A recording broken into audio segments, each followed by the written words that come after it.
Hey everyone, welcome back. So the newest DLC character is finally out, and probably as a lot of people expected after Kid Naruto came out, it's Kid Sasuke this time around. Sorry healers, you'll have to wait a few more months, again. Nonetheless, Kid Sasuke brings some interesting techniques into the game for range types. So today we'll be looking at exactly what they do and talk about whether or not he's worth getting. We also got a bunch of new weapons revealed alongside with the new DLC ninjutsu coming out next month probably.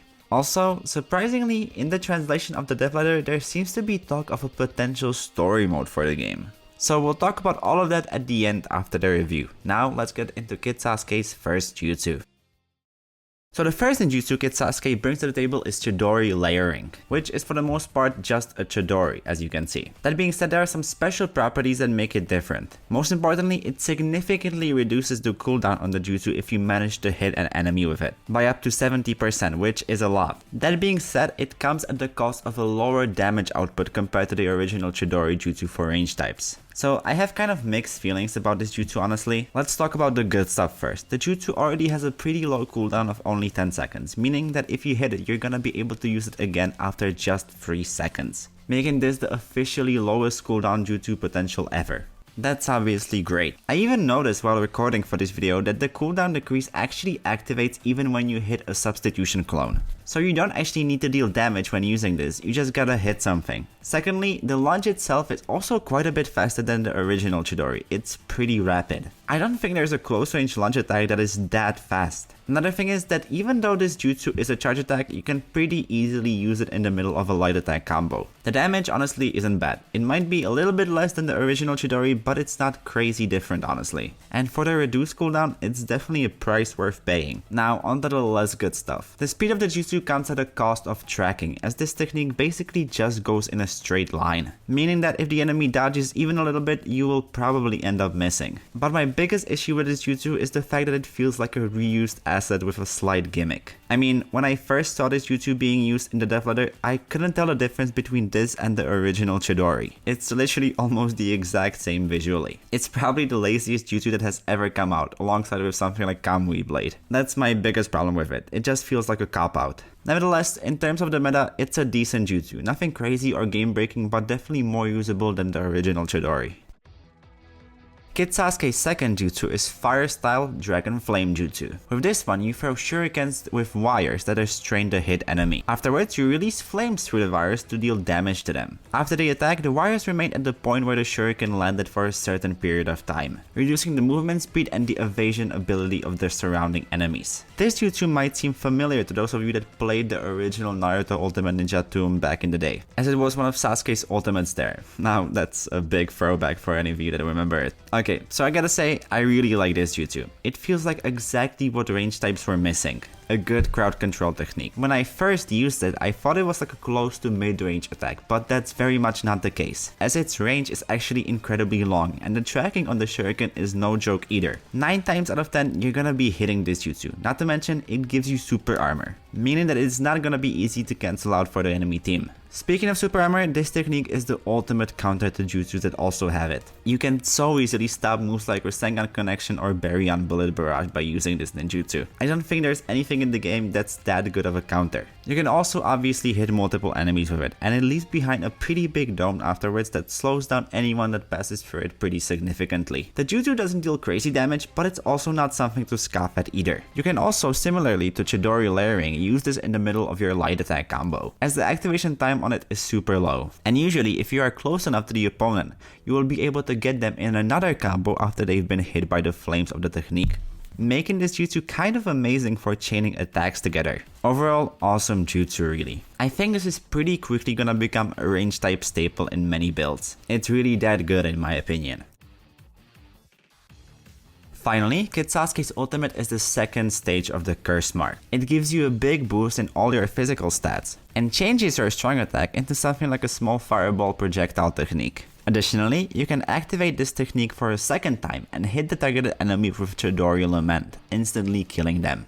One final thing this ultimate does is that while you have it in your loadout, you refill a part of your secret technique gauge for each kill you get. It's basically the complete opposite of Kid Naruto's ultimate, where it gets refilled when you or your allies die.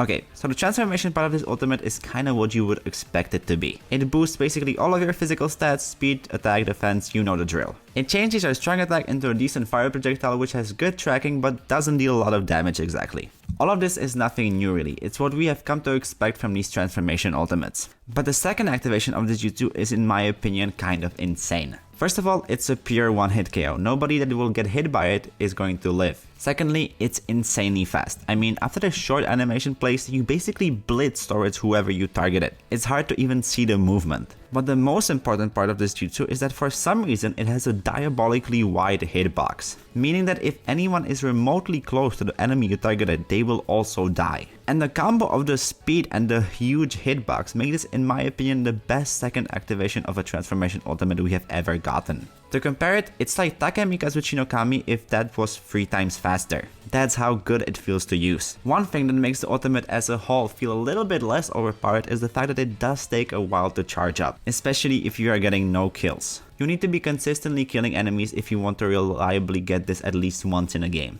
Otherwise, you might not get to use it at all. That being said, for players that are experienced with the game and are able to get plenty of kills in a match, this is probably the best new range type ultimate. I'd say it definitely rivals Karma Awakening for that spot. And I don't think I have to mention this, but obviously the curse mark is cool as hell. So I just simply really love using this jutsu. Even if it sucked, it would have been cool, but it most definitely does not suck. Okay, so let's summarize. Kid Sasuke brings to the game what I think are 2 amazing jutsus in Fire Style, Dragon Flame Jutsu and Curse Mark Second State, with one kind of disappointing jutsu at least in terms of originality in Chidori layering. I don't say this often, actually I don't think I've said it in a review before, but this feels like a pretty must-buy character, mainly because of those 2 jutsus. They are super powerful plus really fun to use. And even though Chidori layering is kind of uninspiring, it's definitely a pretty viable choice in a build, mainly due to the cooldown gimmick. So if you are a range type main, I highly recommend this character. I don't think you'd regret buying him. So that's the Sasuke portion of this video. Now let's quickly look at all the other stuff that came out with this patch. First of all, some pretty big balance adjustments. A lot of stuff got buffed. The things that stand out to me are: Chidori now has super armor, probably to make it less useless after Chidori layering came out. Super Beast Crow Lion got a buff in damage. I already thought this jutsu was kind of awesome, so it's now even better. Some of the base game ninjutsu got much needed buffs, like 8 trigrams polymerization for example. Finally, the buff I am most curious about is the Byakugan one, as now while using it, you can guard normally unguardable attacks and you don't take guard damage, making it much better defensively. We also obviously got to see the new SS Plus weapons that will soon come into the game, including this bow and finally a weapon that simulates the Hyuga clan fighting style. Other SS weapons were showed as well, like this magic wand or this ninja tool that activates Choji's butterfly mode. Finally, the new Tailed Beast jutsu was showcased. It's gonna be a 7 Tails ultimate for heal types, finally something for them. We'll have to wait and see how good it really is though. And as I said at the start, the development letter mentioned something called Shinobi Story. Hard to say what exactly this is since it is a translation from Japanese, but this does so far seem like we might be getting something resembling a campaign. It does seem pretty wild if we get something like that after almost 7 years of the game being out, but hey, I'm here for it. It's better than nothing, even though there's probably other stuff the game should have like private servers, but well, maybe one day. And that's about it for the video. Let me know in the comments what you think of Kid Sasuke and the update as a whole. Thanks for watching and I'll see you all soon. Bye!